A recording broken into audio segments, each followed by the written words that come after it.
now to the best for another day. Fantastic.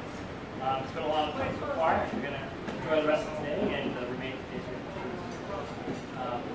But now I've met most of you, but if you haven't, I'm David's. If you haven't met me, I'm David's brother, his oldest. And David was the best man at my wedding.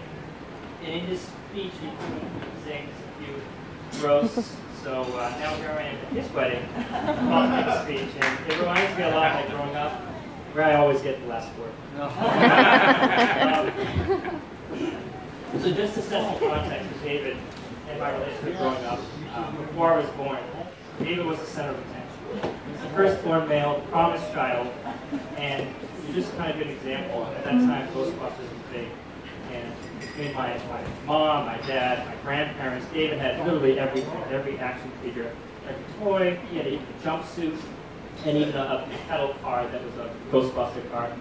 And to make it even worse, most of you probably don't know this, but David was actually a male model as a toddler. Some girls never died, right? And I think the speech and stuff, maybe a commercial and some photo shoots or something like that. So he was used to being the center of attention. And then in 1988, I came into the picture. And a quick story that I think will summarize in 15 years of our life. One day after I was born, David walked into my mom's room when she was dating me. And that was the pivotal point in his life where he realized he was no longer the center of attention. And his world came crashing down rather abruptly. So in a fit, once he saw that, in a fit of rage, he grabbed his Mickey Mouse glasses from his collar, grabbed them and threw them at my mom and me. He ran into the bathroom, collapsed on the floor, and cried himself to sleep. And so for the next 15 years or so, David and I loved each other, but we didn't get along too well. He was always bigger than me. I was always smarter. He would fight with his size, but I would fight with my words and my wit. And then we have a ton of stories growing up of us having it, but it was a good experience. If you know Dave well, you know that he's extremely passionate, extremely emotional individual. Probably by far the most emotional of any of the Bernard family, of any of the children in the Bernard family. That includes our sister, Crystal. And so whenever we got in a fight, it was always very easy for me to get under the skin. But I did learn at a very young age just how big David's heart is.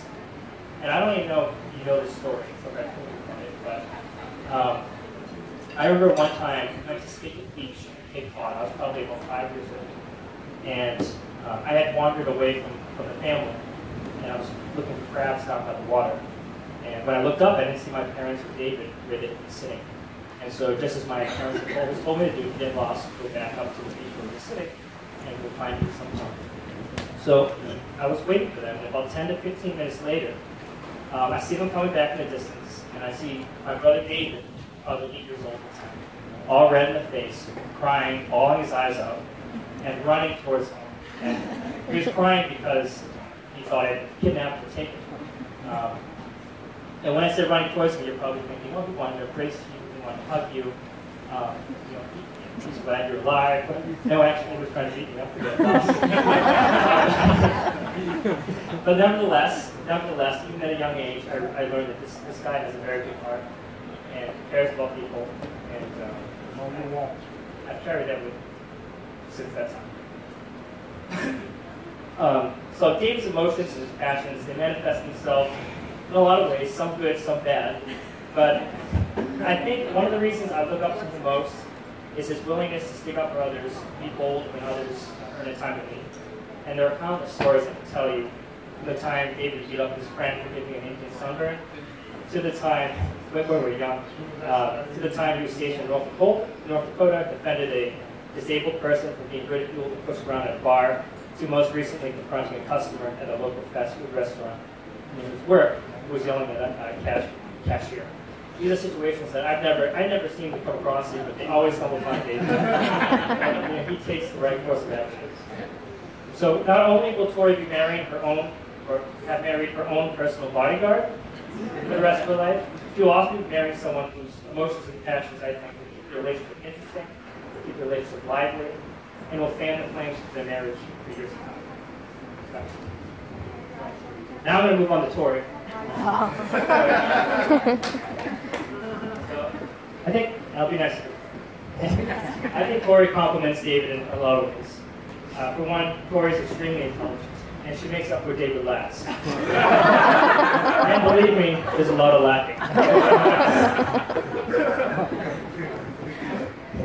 But I know she's more than compensates, because I saw firsthand. She lived with my wife and I in New Jersey while she was interning for a month, and she was there for a month.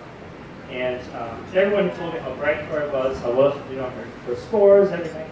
And so, being myself, I had to put that to the test. And you can ask Tori today. Every day she came home, I would say, okay, what type of patient did you encounter? What was the situation? How did you treat it? How did you treat it? And Tori gave very intelligent responses in a way that someone that wasn't in the medical profession could understand. And that's the mark of someone that really knows what they're talking about. So Tori is very, very intelligent. That's my test. And then finally, I mentioned David being emotional and how those emotions can manifest themselves in different ways. It takes a certain kind of patience to handle that. And in the spirit of self-deprecation, I can honestly admit that I'm the instigator in the family, Bernards.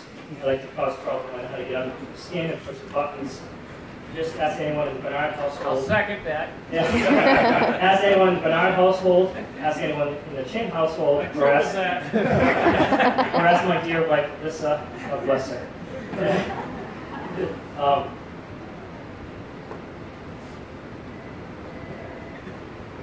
So I made no exception for Tori when she was at our house. And at the very end of her stay, she said to me, you know, I never really understood why you and David were around growing up, but now I think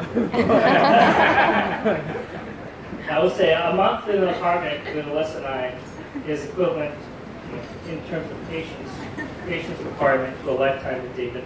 So that's that test too. I think you can test it. But in all seriousness, I think you guys make a fantastic married couple, and I want to share this verse from Ecclesiastes chapter 4, verse 9 to 12. Two are better than one, because they have good reward for their labor. For if they fall, one will lift up his companion. But woe to him who is alone when he falls, for he has no one to help him up. Again, if two lie down together, they will be warm. But how can you be warm alone? Though one may be overpowered by another, two can withstand him.